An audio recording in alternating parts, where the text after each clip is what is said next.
Assalamualaikum and hello everyone. My name is Muhammad Atif bin Muhammad Sis, and these are my group members Muhammad Ameenul Husainy bin Abdul Fattah and Muhammad Farid bin Khalid. So this is our table of contents. We have 5 articles each bringing real world lessons on how organization handle crisis. For Article 1, Ameenul will talk about how Toyota built resilience after the 2011 Japan's earthquake. For Article 2, I will present how Digi maintained service quality during COVID-19 and the Malaysian floods. For Article 3, Ameenul shares how Singapore Airlines recovered profits and planned aircraft allocation during the pandemic. And for Article 4, Farid will cover how Hilton and Marriott adapted their business amid COVID-19. And lastly, for Article 5, Farid will explain Grab's approach to adapting in the post-COVID-19 world. Our goal is to learn about quality management, resilience, and business renovation from this real case. Assalamualaikum. My name is Muhammad Ameenul Husainy bin Abdul Fattah, and I will be presenting for Article 1 how Toyota built resilience after the 2011 Japan earthquake. For the background, 2011 Japan earthquake with magnitude 9.0 and tsunami severely disrupted industries. Toyota's just-in-time (JIT) production system was heavily affected. Shortage of critical components caused production shutdowns worldwide.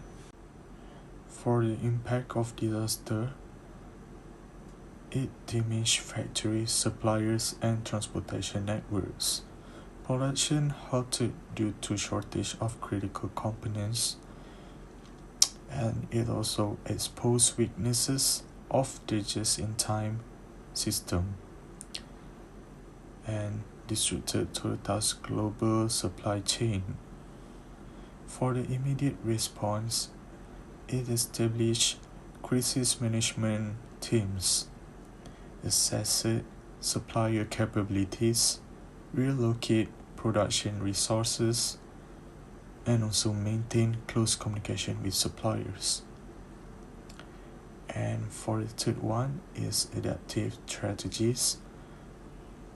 It's diversified suppliers across different regions, introduce strategic buffer inventories, increase manufacturing flexibility, enhance supply chain visibility, and strengthen collaboration with suppliers. For the long-term supply chain resilience, implemented comprehensive supply chain risk mapping, introduced continuous monitoring system, developed supplier resilience programs, strengthened business continuity planning, and applied proactive risk management. And the last one is managerial implication, diversify suppliers to reduce dependency, maintain strategic inventory for critical components, invest in digital supply chain technologies, strengthen supplier partnerships, develop contingency plans, and promote continuous improvement and organizational training. As for the conclusion, Toyota successfully recovered by strengthening its supply chain resilience.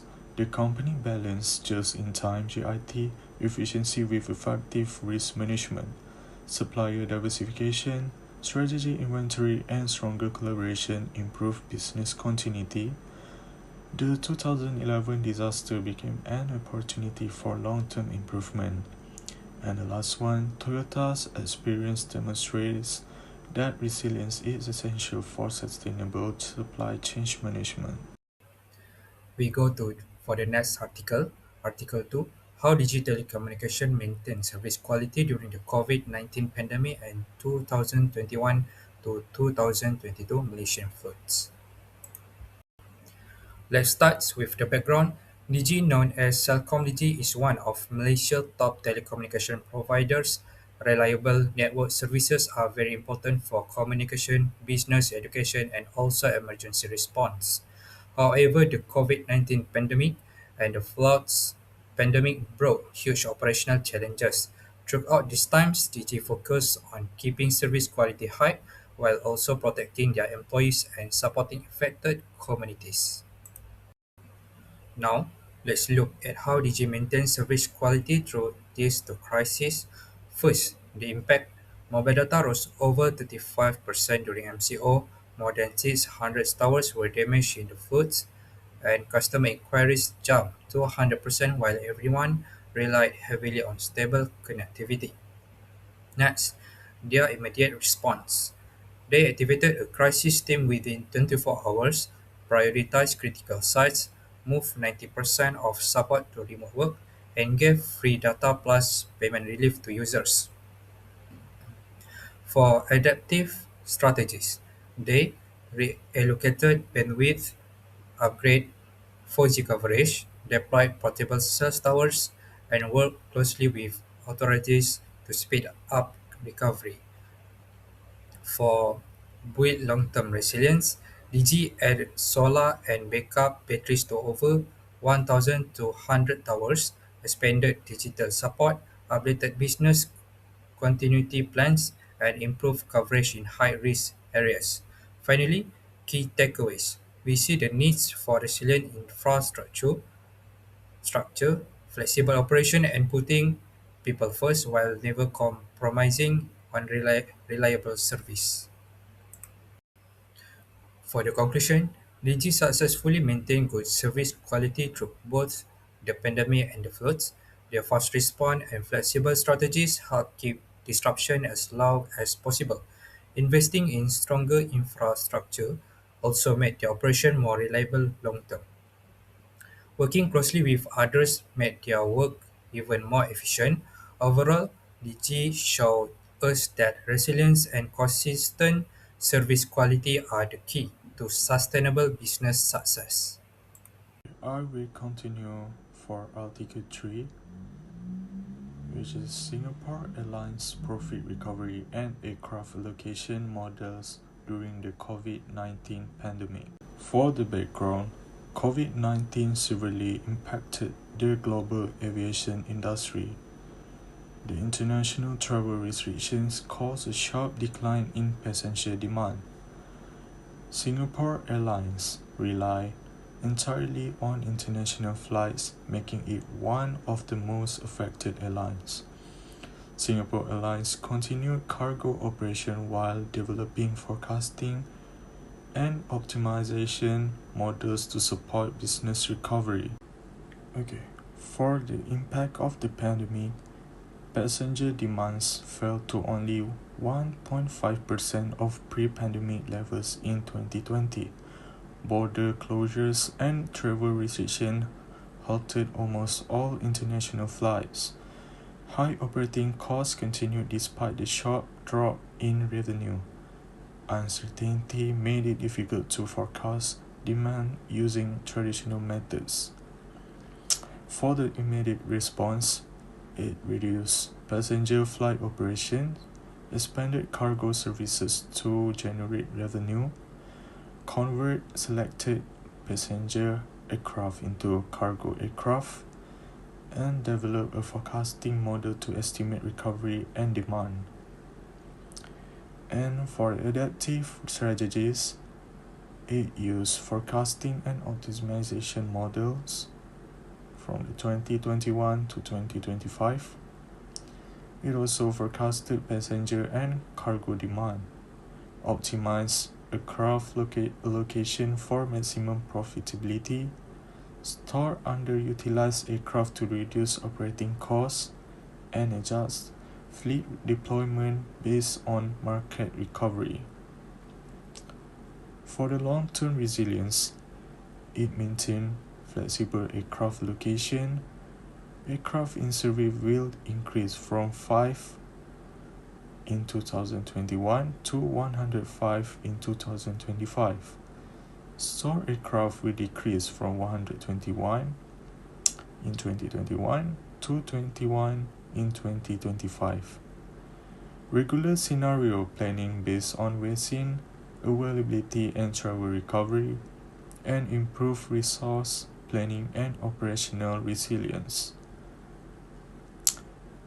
And the last one, managerial implication, it adopt data-driven decision making, increase operational flexibility, diversity revenue through cargo operations, apply scenario planning for uncertainty, and use decision support system to improve crisis management.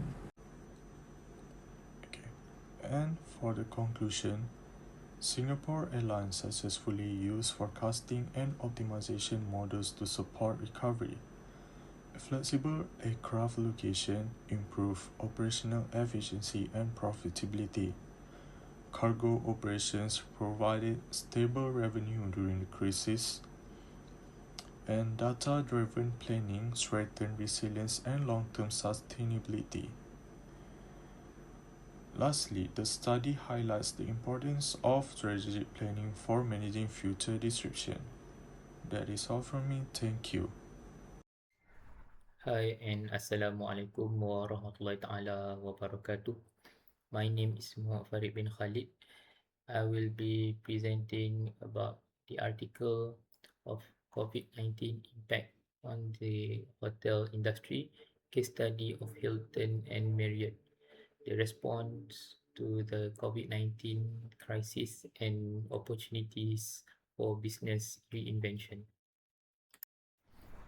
Accommodation service started as basic inn or tavern to accommodate the travelers and become an industry in 18th century due to industrial revolution, and many hotels emerged in this industry. Hilton and Marriott are among the world leading hotel chains, well known for their top-notch services. When COVID-19 outbreak in late 2019 and early 2020, global travel restriction and sharp decline in tourism happened. This impacted hotels industry heavily because hotels are heavily dependent to the tourist numbers. Hotels experienced significant revenue loss due to low occupancy rates. Both companies adopted new strategies to maintain business sustainability and adapt to changing customers' needs. Impact of the pandemic.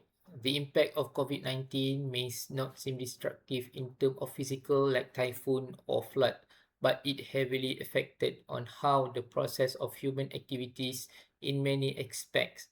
New norms were introduced to minimize physical human interaction to reduce the risk of COVID-19 disease.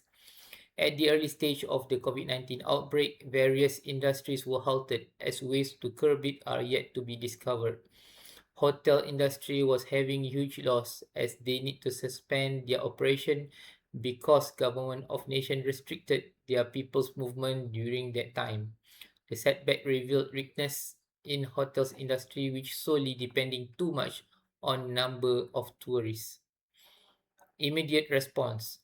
Both Hilton and Marriott immediately took action on a financial perspective to reduce the costs. Examples of action taken by Hilton to face COVID-19 crisis were top managerial level employees didn't take their salaries until the end of 2020. The executive committee cut 50% of their paycheck during the crisis. Some corporate team members have reduced schedules or taking leaves or 20% payment reduction and cut non-essential expenses, whereas Marriott cost action were delaying all renovations on fixture, furniture and equipment, lowering charges to their franchises, suspended the salary for Mr. Marriott and the CEO, reducing 50% of the salaries for the senior executive teams, hiring only essential positions, implementing temporary leaves as well as shortened work week around the world, saving on all non-essential spending, reduce expense on sales, general and administration, including reviewing all investment spending. Marriott declared to continue take include deferring renovations, certain hotels initiatives and brand standard audits for hotel owners and franchisees, reducing the amount of certain charges for system-wide programs and services, supporting owners and franchisees who are working with their lenders to utilize furniture, fixtures and equipment reserved to meet working capital needs and waiving required funding through 2021. Adaptive strategies. Hilton and Marriott launched their health concern program like Hilton Clean Stay and Marriott's Global Cleanliness Council. Marriott remains committed in providing guests with a safe environment that aligns with expert protocol by consisting of in-house and outside experts in food and water safety, hygiene and infection prevention together with the Marriott Cleanliness Council has redefining the cleaning and safety standards. Hilton has prepared existing comprehensive viral outbreak control procedures by providing expert leadership and training to the entire enterprise on all areas of hygiene and outbreak control with health intelligence data and crisis management protocols to prepare of any future health pandemic. In 2020, Hilton Clean Stay was introduced, bringing an industry-defining standard of cleanliness and disinfection to hotels worldwide. Hilton also allowed the guests to wipe the elevator buttons before pressing them, and the hotels add an extra measure of assurance by placing a room seal on the door in order to indicate to the guests that their room has not been accessed after it was thoroughly cleaned. Long-term supply chain resilience. Hotel needs to diversify their revenue streams to ensure sustainable income rather than depending on tourists during festive season only. Hotels need to focus on MICE industries, which is meetings, incentives, conference, and exhibitions, to support them by using the assets they have like conference halls, dining cafes, rooms, and auditoriums can be utilized by holding events, especially on weekdays. Managerial implication. Asset utilization by transforming the assets to be revenue of the company is a must, and cooperating with the local community or augmented hospitality is the recent option to be taken. Aside from conventional use or MICE industry practice in hotel, this may become a steady income, especially during pandemic, as many hotels choose to be a quarantine center with the cooperation of local agency or government. Marriott launched the Community Caregiver Program available in the United States, Canada, Caribbean, and Latin America, has provided significantly discounted rate at nearly 2,500 hotels for first responders and healthcare professionals who wanted to book rooms at hotels in close proximity to the hospitals where they were working. Conclusion. Hilton and Marriott successfully adapted to the COVID-19 crisis through their strategic cost management and service innovations. By enhancing their hygiene standard, it increased their customers' confidence in their service. By doing revenue diversification and better asset utilization has improved their business resilience. The case highlights the importance of flexibility, innovation, and sustainability in the hospitality industry. Thank you. Hi and Assalamualaikum warahmatullahi ta'ala wabarakatuh. My name is Muhammad Farid bin Khalid. I will be presenting the article number 5 titled Grab's View on Adapting to Post-COVID World. Grab started as My Taxi in 2012 before expanding into Southeast Asia countries, rebranded as Grab Taxi in 2013, and simply rebranded again in 2016 as Grab. The company experienced 2000 COVID-19 pandemic and changed their customer behavior and increased demand for digital services. Grab rapidly expanded its ride-hailing into food delivery and digital payment services during this period. The company adapted its operation to meet changing customers' needs while supporting their drivers and merchants. Impact of the pandemic. COVID-19 impacts have rooted deeply in various industries' standard operational procedures (SOP) due to its feature of highly contagious and cause drastic death toll in all over places in the world. Actions need to be taken in order to reduce the risk and ensuring the ends meet. Immediate response. Most companies need to move their direction of action towards a negative side to respond to the COVID-19 outbreak, but things are going sideways for Grab. They need more workforces to fulfill high demand from customers for their services when government impose movement restriction to reduce COVID-19's risk. Immediate action taken by Grab were as follows. First, they quickly shifted their main focus from driver capacity on ride-hailing towards on-demand delivery.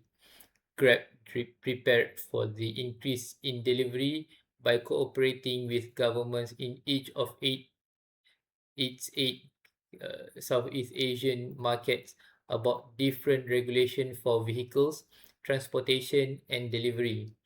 Next, Grab focus on adapting on new supply and demand in order to meet the increased customers' orders.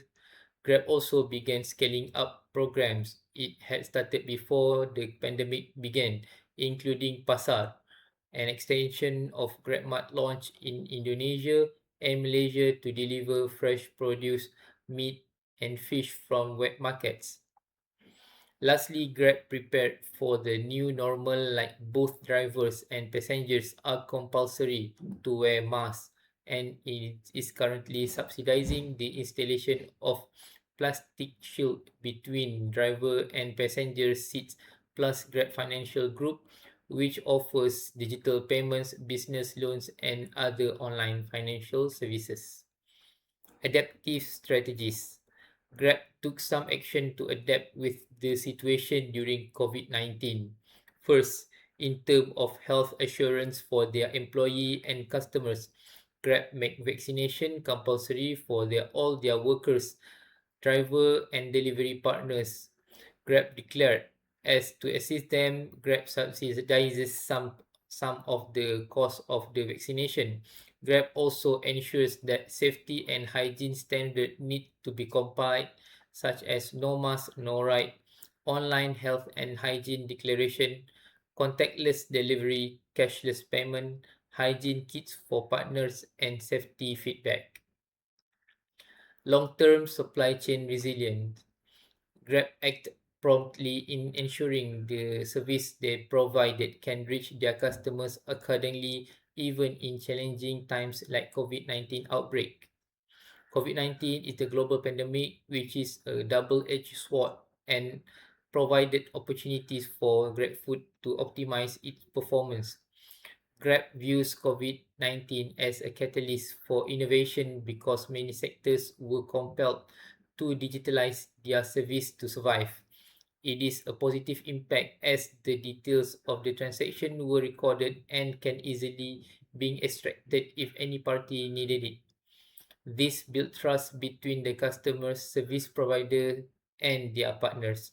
Perceived trust and perceived price are two main factors that affect the intention to use GrabFood during the COVID-19 pandemic. Another factor is the price offered to the customer is relatively low.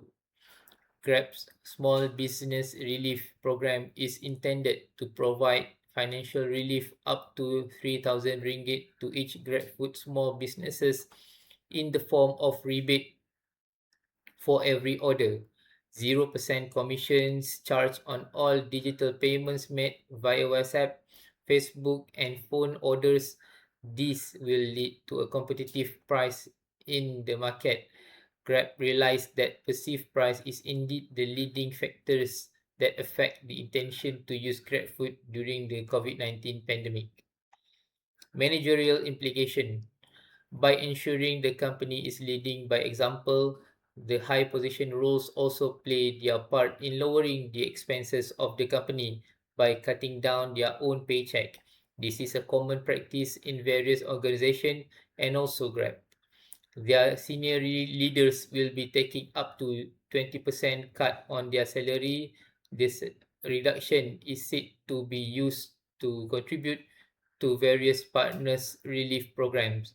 Not only taking action on lowering the expenses, Grab looking forward in collaborating with government to play their part to build the nation together. In conclusion, Grab successfully adapted by accelerating digital transformation and expanding their delivery services. Their strong safety measures and innovations maintain their customer trust in their service. They also doing support for their drivers, merchants, and communities, which strengthen their business resilience. This case demonstrates that flexibility, technology, and customer focus are essential sustainable business growth after COVID-19 happened. Thank you.